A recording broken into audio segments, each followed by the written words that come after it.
Hey everyone, I just got done watching Highlander on Twitch and I had a great time. It was wonderful, wonderful movie. Great, great, great, great. One of my all-time. I mean, I don't want to say one of my all-time favorites, but I liked it a lot. Let's be here. So I had a bit of free time, so I thought I would come out and do a live reading of Tolkien's translation of Beowulf. I thought that might be interesting. I've never read this before. I've been reading a little bit of it, and I find it. I found it very, very interesting. So let me see here. All right, let's get cozy. Um,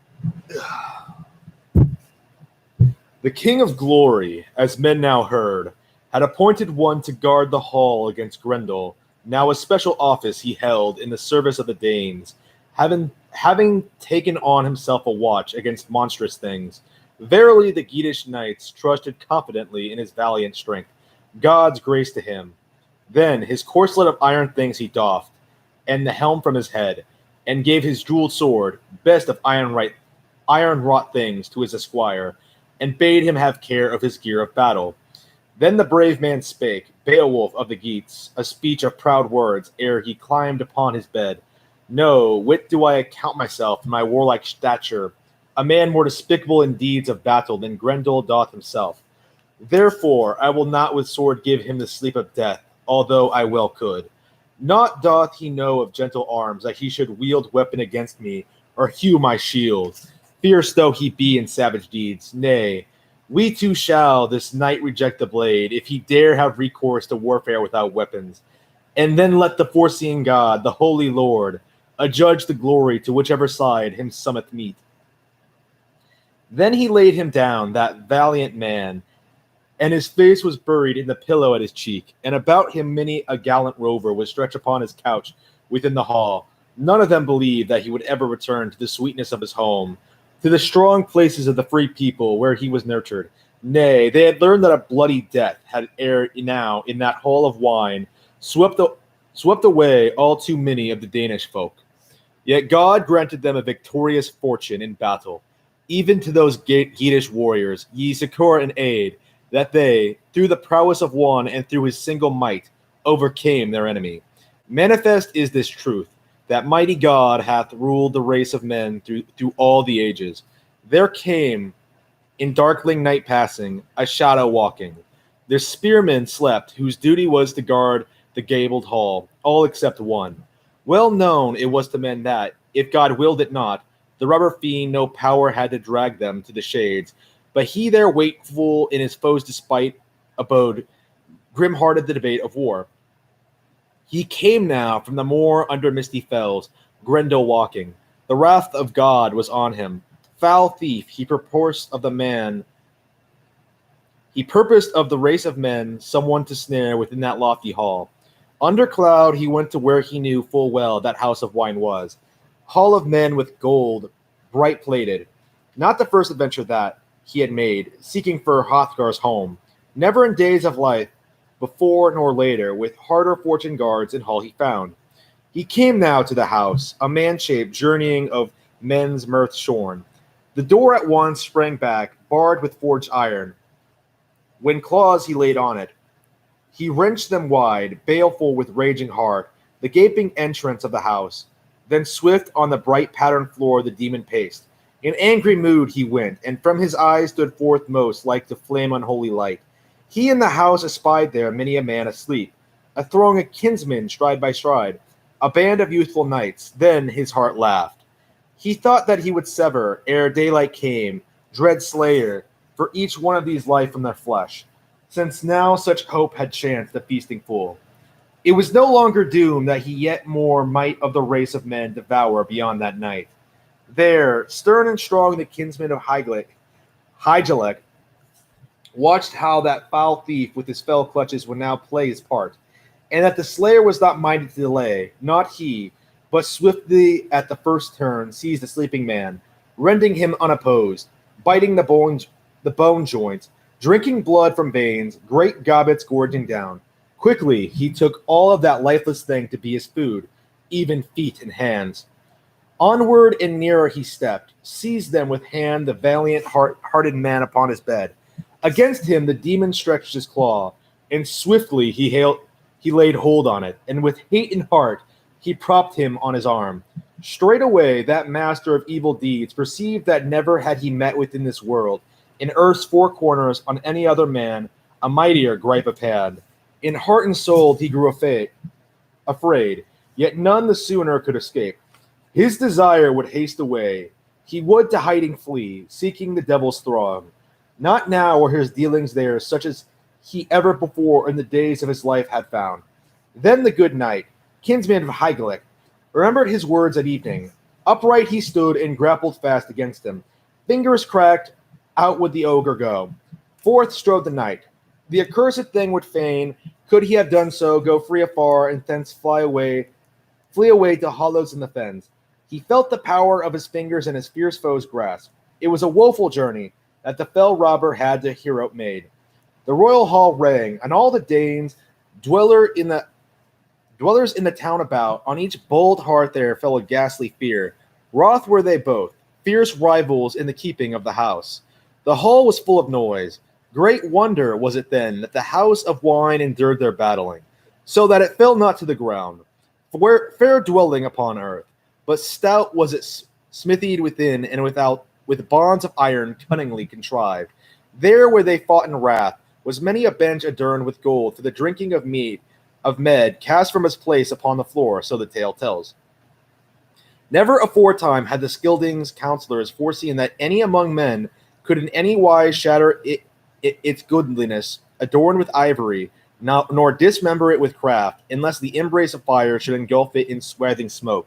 Clamor new arose ever and anon. Dread fear came upon the northern Danes, upon each of those that from the wall heard the cries, the adversary of God singing his ghastly song.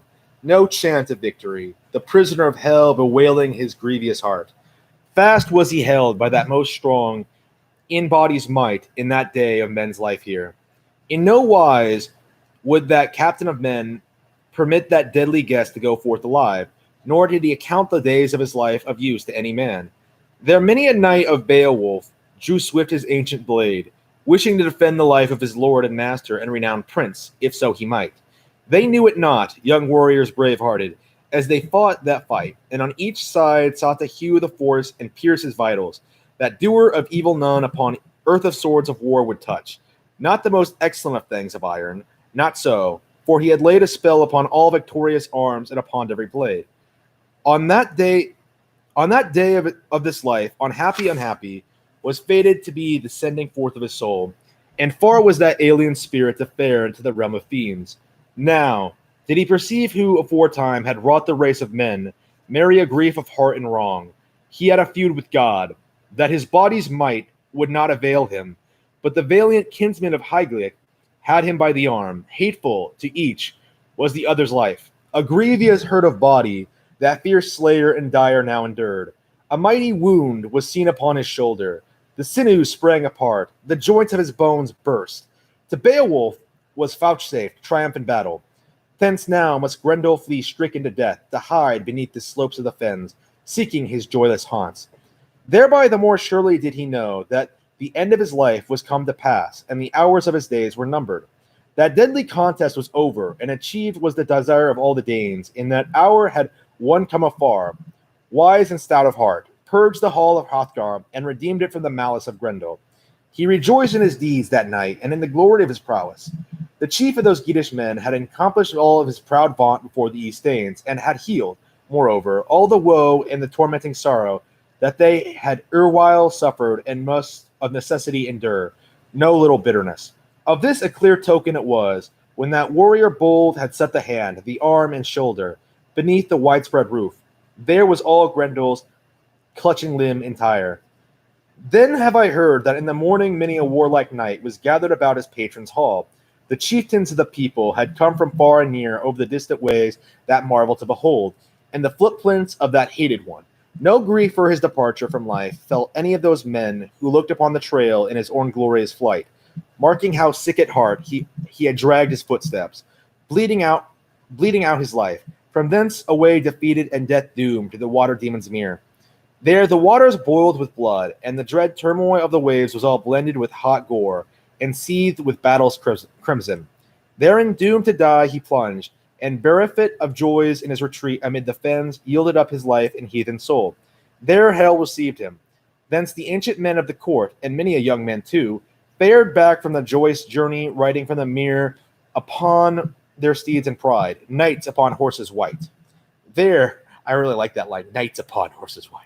There was the renown of Beowulf recalled. Many a man and oft declared that south or north, the two seas between, was there no other beneath the encircling sky more excellent among bearers of the shield, more worthy of kingly rule. Yet verily they did not in anything belittle their lord and patron, gracious Hrothgar. Nay, a good king was he. At whiles those warriors bold set their bay horses of renowned excellence to gallop and run in rivalry, where the paths over earth seemed good to them. At whiles a servant of the king, a man laden with proud memories, who had lays in mind and recalled that host and multitude of tales of old. Word followed word, each truly linked to each. This man in his turn began with skill to treat the quest of Beowulf, and in flowing verse to utter his ready tale, interweaving words. He recounted all that he had heard tell concerning Sigmund's works of prowess, many a strange tale, the arduous deeds of the Welsing, and his adventures far and wide. Deeds of vengeance and of enmity, things that the children of men knew not fully, save only Fatilla, who was with him. In those days he was wont to tell something of such matters, brother to his sister's son, even as they were ever comrades in need in every desperate strait. Many and many of the giant race had they laid low with swords, for Sigmund was noised afar after his dying day no little fame, since he, staunch in battle, had slain the serpent, the guardian of the horde. Yea, he, the son of noble house, beneath the hoar rock alone, had dared a perilous deed. Attila was not with him. Nonetheless, it was his fortune that the sword pierced through the serpent of strange shape and stood fixed in the wall, goodly blade of iron. The dragon died a cruel death. The fierce slayer had achieved by his valor that he might at his own will enjoy that hoard of rings. The boat upon the sea he ladded, and bore to the bosom of his ship the bright treasures. The offspring of whales was he. The dragon melted in its heat. He was far and wide of adventurers, the most renowned throughout the people of mankind for his works of prowess, that prince of warriors. Thereby did he aforetime grow great, after the valor of Hermod, his might and prowess had failed, and he, in the land of Jutes, was betrayed into the power of his enemies and swiftly sent to death. Too long did the surges of sorrow beat upon him. A mortal affliction he became unto his people and to all his nobles. Yet in time gone by many, a wise man had oft lamented the exile of that stout-hearted one, to whom they looked for the cure of their ills, believing that this son of their king was like to advance in virtue and inherit the qualities of his father, to keep well the people, the treasures, and the fenced stronghold into the realm of the vassals, the land of the Scyldings. But there now among them, the kinsman of Hygelac, had proved more pleasing in the eyes of all men and of his friends, on that other's heart wickedness had seized. Again at whiles in rivalry, upon their steeds they measured the dusty roads. Now the light of morning was advanced in haste far upon its course. Many a knight of stout heart went on to that lofty hall to see that marvel strange. So too the king himself from his bedchamber, guardian of hoard and rings, renowned for his largesse, strode in majesty amid a great company, and with him the queen, with her train of maidens, paced the path unto the mead hall. Hrothgar spake. He was come to the hall, and stood upon the steps, and looked upon the steep roof bright with gold, and upon Grendel's hand. For this sight be thanks swiftly given to Almighty God. Much evil and many woes have I endured from Grendel. Ever may God perform marvel upon marvel, Lord of glory. It was but little while ago that I had hoped never in all my life to find healing of any of my woes, when this best of houses stood stained with blood and dripping with fresh gore. That was a grief far-reaching to every one of my counselors, who hoped not that they ever in the world should defend this stronghold of the people, of the land, from the malice of demons and of devils. Now hath one man, through the might of the Lord, wrought a deed that none of us with our wisdom were able to compass. Lo, this may she say, if yet she lives, whatsoever among women did bring forth this son among the peoples of earth. that the eternal God was gracious to her in her childbearing. Now, Beowulf, best of men, I will cherish thee in my heart, even as a son. Hereafter keep thou well this new kinship. Lack shalt thou have none of thy desires in the world, of such as lie in my power. Full oft for less have I granted reward and honorable gifts from my treasure to a humbler man and to one less eager in battle. Thou hast achieved for thyself with thine own deeds that thy glory shall live for ever to all ages. The Almighty reward thee with good, even as he hitherto hath done. Beowulf spake, the son of Ecthau. What is with these names? We, with all good will, achieved that deed of prowess in battle, and the peerless strength of the unknown thing we dared. Yet rather had I wished that thou might see him here, Grendel himself, thy foe in his array, sick unto death. I proposed in hard bonds swiftly to bind him upon his deathbed, that by the grasp of my hands he should be forced to lie struggling for life. Had not his body escaped me, I might not, since it was not the will of God, restrain his flight. I did not cleave fast enough for that unto my mortal foe. Too overwhelming was the might of that fiend in body's movement. Nonetheless, he hath left behind upon his trail his hand and arm and shoulder. Yet in no wise thus hath that unhappy one purchased him relief. None the longer thereby will he live, that doer evil wrong, burdened by his sins. Nay, pain hath him closely gripped in a grasp he cannot flee, in bonds of anguish. There must he, stained with sin, await the great day of doom and the sentence that the bright judge will pronounce on him. Then was the son of Ecglaf, a man more sparing of his words and vaunting speech concerning his deeds in war. Now that the royal company, through the valor of Beowulf, looked up to the lofty roof at the hand and fingers of their foe. At the tip was each one of the stout nails most like unto steel. Grievous and cruel were the spurs upon the hand of that savage thing. All agreed that there was not so hard, no iron proven of old, that would touch him in such wise as to hurt that demon's blood-stained murdering hand. Then was it ordered that hero should swiftly be adorned within by the hands of men. Many were there, men and women, who arrayed that hall with revelry and welcome. Glittering with gold tapestries shone along the walls, many a marvelous thing to see for every one of those that on such things love to look. Sorely shattered was all that shining house within.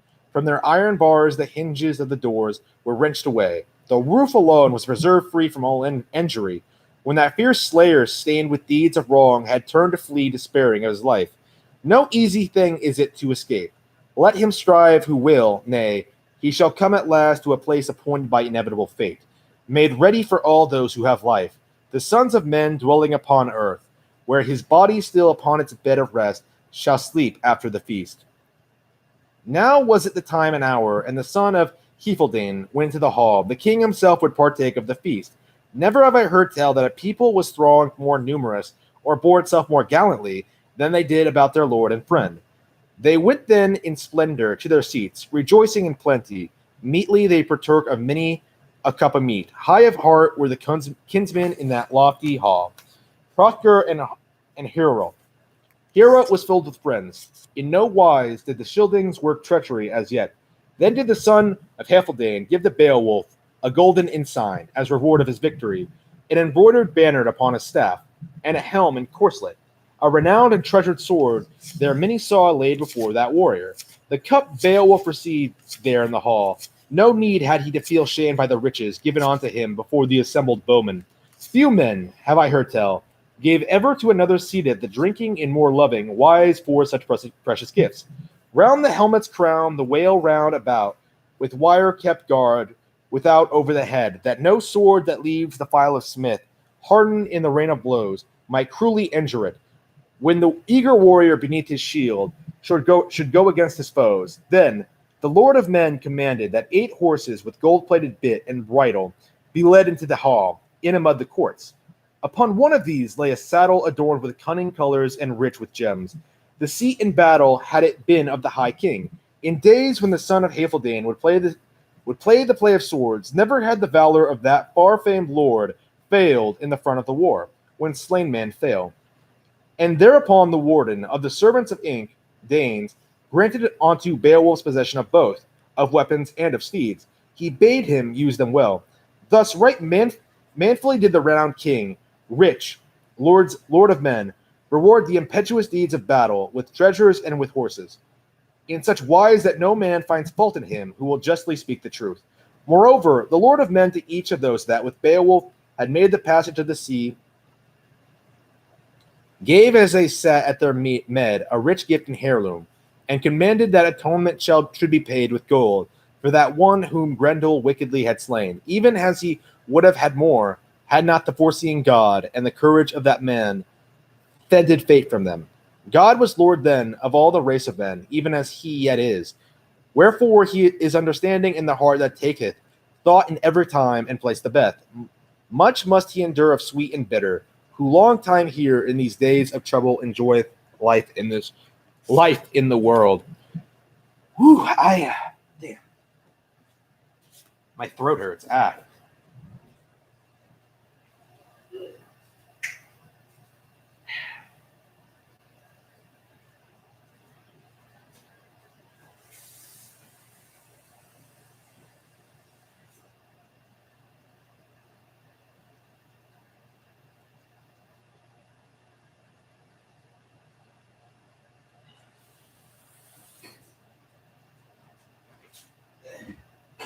I'm out of tea too. That.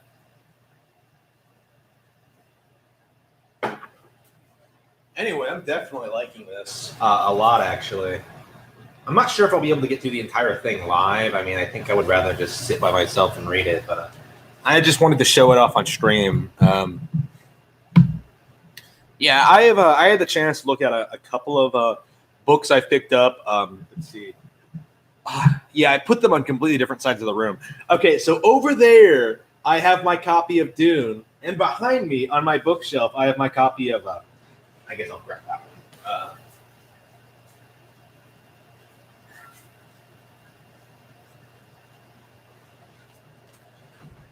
one. Terry Pratchett, The Color of Magic, and I don't know, man. Maybe it's just the book. Maybe it's just this one book. Maybe it's just this is the first in the series. But going by what I've read, I really, really, really disliked it. It might just be me. It might just be my preferences. But I think going by what I've read, I am not impressed with it. I don't like the humor. I don't like the style. I don't like the characters. I don't like the concept. I just didn't find it interesting at all, which is, I don't know. I'm not surprised by that. A lot of really famous English authors I don't really like all that much. But yeah, this is the first. I think this is the first time I've tried to read Pratchett, and I just not impressed. At this stage, maybe I'll be able to. Maybe I'll come back to it and enjoy it more. But personally, I'm leaning towards no at the moment. And Dune. Kind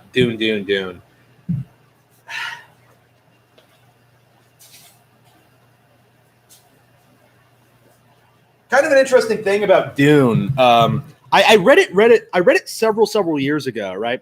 I read it when I was still in high school, and I got all the way through the end. I did finish it, and I decided that I didn't like it. I think it was something to do with the ending and how I thought like it wasn't all that interesting. I don't know, man. I'm surprised that coming back to it after so long. Well, first of all, I'm surprised at how I like it a little bit more this time. I think I'm able to follow along with it a bit more. I like recognize some names and some ideas, some concepts. I'm surprised that I managed to remember the name of the protagonist. Actually, Paul. I had thought I had forgotten that, but reading that opening segment again, it all started coming back to me. I remembered about I remembered about the planet. I remembered about certain situations. So this is the second time I'm reading it, and so far I think I'm enjoying it a lot more than I did the first time. Dune, at this stage, I'm enjoying a lot more than I did with Pratchett. Like at least I finished Dune, right? Like I finished Dune, And it was one of those situations where, like, I finished that book and I was just like, I don't think I want to read any of the sequels. I don't find them terribly interesting. And I mean, that's the thing. That's the main reason I'm going back to Dune now, is that, like, I really don't remember why. I really don't remember why I gave up on book one, or rather, I finished book one and decided not to continue. I'm really curious as to what I think about it. Like, it has been about a decade since I read it. It has been, well, probably not quite a decade, probably more like 8 years. It has been like a really, really long time. No, 9, 10 years, something around there. It's probably more like 8 to 9 years, probably not a full decade. But Dune, I'm optimistic at this stage, man. Reading it again, I think I like it a bit more. Well, to be fair, I'm coming off shit like Axiom's End. I'm coming off shit like The Witcher. Like, anything is going to look better than that. Like, anything is going to be better than that. So that might have something to do with it. Like, that might be my problem with Dune. It's just okay, rather than like something I really, really enjoy or really, really hate. Like The Witcher. I mostly feel like I've been reading like, classic shit, like this, or reading up on ancient myths, like, or just reading straight up garbage or stuff I've read before. Oh, do I really have a copy of Dracula? Damn, I completely forgot about that. Okay. I was in the middle of reading it again, and I was about halfway through. I never finished reading this book. I don't know why. I always stop around the halfway point. I love Dracula, but man, I just keep starting from the beginning and never finishing it. So, I guess I could read Dracula a little bit. Maybe that should be our priority going forward. Oh, I have these. Oh wow, I have these bookmarks with quotes on them. Beware, for I am fearless and therefore powerful. Beware, for I am fearless and therefore powerful. Oh, wow. Mary Shelley, Frankenstein. Our girl, Mary Shelley. So, okay. I guess I could do a live reading of Dracula. I know I didn't. I know I didn't say anything about Dracula in the description. Actually, I probably should edit the description to this. I think I keep forgetting to mention that I have a website. Hang on.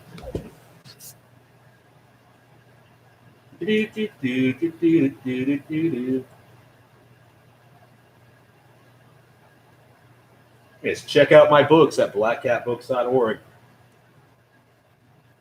And the Lindsay Ellis people apparently have like created some conspiracy theory that like I'm using Lindsay Ellis's success to promote my own brand, when like I put my website on the description of all my videos. It's nothing new. So anyway, all right. Here we go. Where were we? Let's see. I think this is where Mina is talking to the old guy.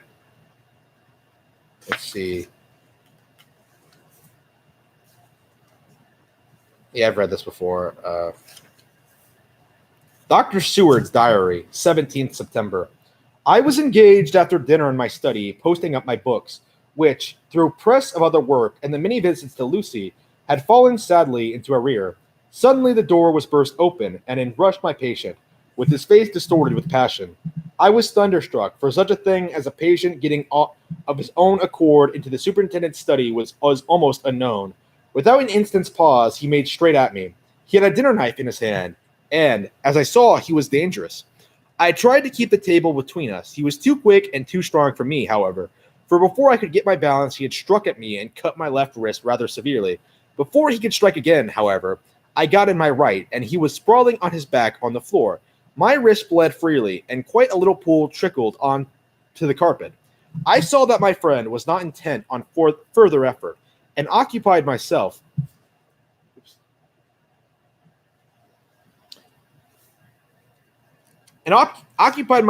binding up my wrist, keeping a wary eye on the prostrate figure all the time. When the attendants rushed in and we turned our attention to him, his employment positively sickened me. He was lying on his belly on the floor, licking up, like a dog, the blood which had fallen from my wounded wrist.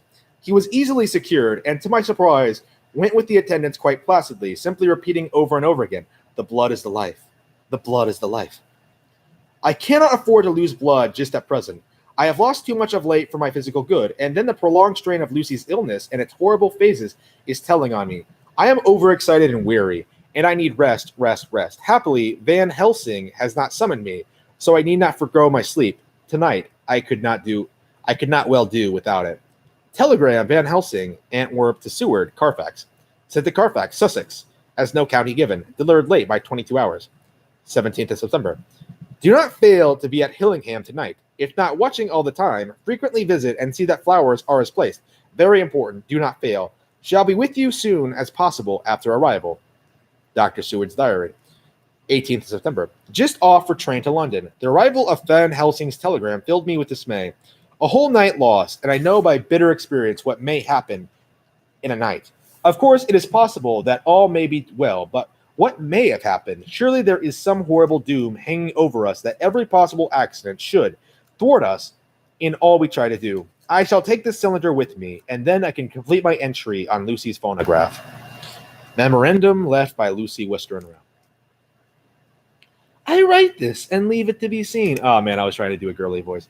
So that no one may be any chance get into any trouble through me. This is an exact record of what took place tonight. I feel I am dying of weakness and have barely enough strength to write, but it must be done if I die in the doing. I went to bed as usual, taking care that the flowers were placed as Dr. Van Helsing directed, and soon fell asleep. I was waked by the flapping at the window, which had begun after that sleepwalking on the cliff at Whitby, when Mina saved me, and which now I know so well. I was not afraid, but I did wish that Dr. Seward was in the next room, as Dr. Van Helsing said he would be, so that I might have called him. I tried to go to sleep, but could not. Then there came to me the old fear of sleep, and I determined to keep awake. Perversely, sleep would try to come then, when I did not want it. So, as I feared to be alone, I opened my door and called out, "Is there anybody there?" There was no answer. I was afraid to wake Mother, and so closed my door again. Then, outside in the shrubbery, I heard a sort of howl like a dog's, but more fierce and deeper. I went to the window and looked out, but could see nothing except a big bat, which had evidently been buffeting its wings against the window. So I went back to bed again, but determined not to go to sleep. Presently the door opened, and Mother looked in. Seeing by my moving that I was not asleep, came in and sat by me. She said to me, even more sweetly and softly than her wont, "I was uneasy about you, darling, and came to see that you were all right." I feared she might catch cold sitting there, and asked her to come in and sleep with me, so she came into the bed and lay down beside me. She did not take off her dressing gown, for she said she would only stay a while and then go back to her own bed. As she lay there in my arms, and I in hers, the flapping and buffeting came to the window again. She was startled and a little frightened, and cried out, "What is that?" I tried to pacify her, and at last succeeded, and she lay quiet.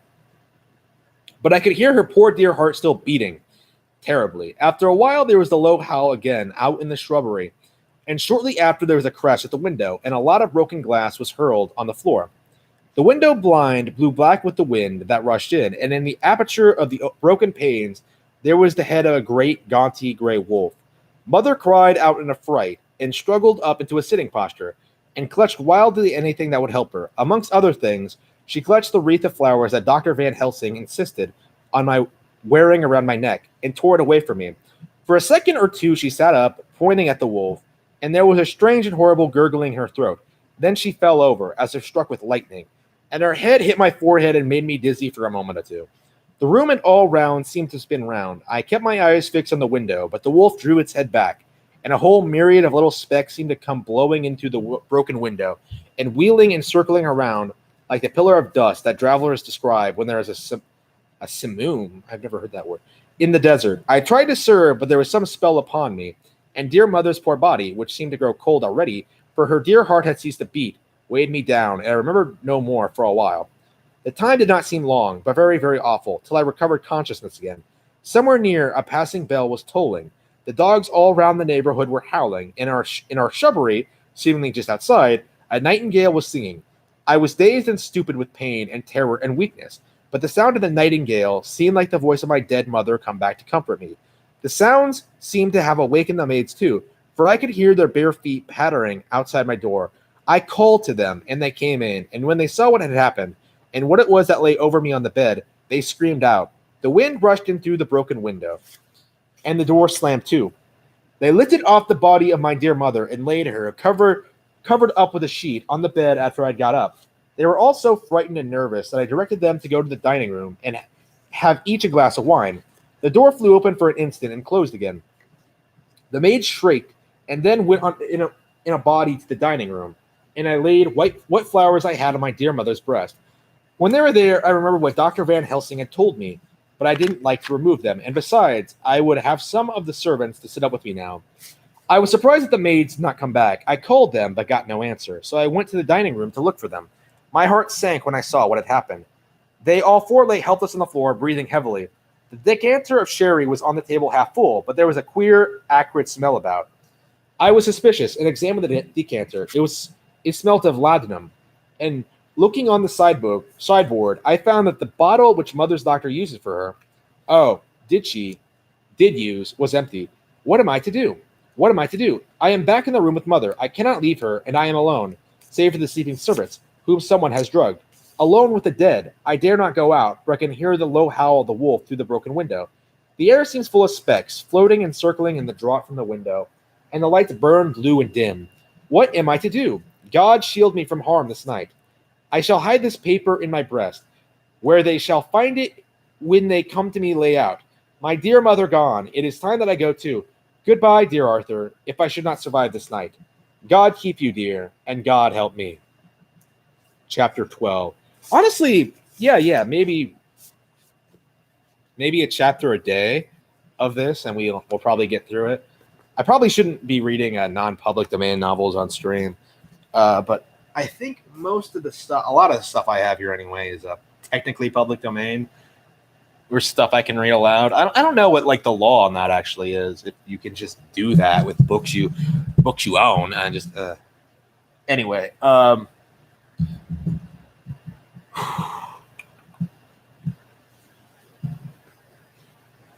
Yeah, I think I'm gonna read something else now.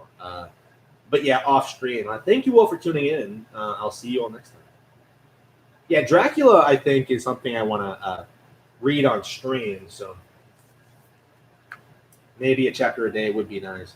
So anyway, thank you. I'll see you next time.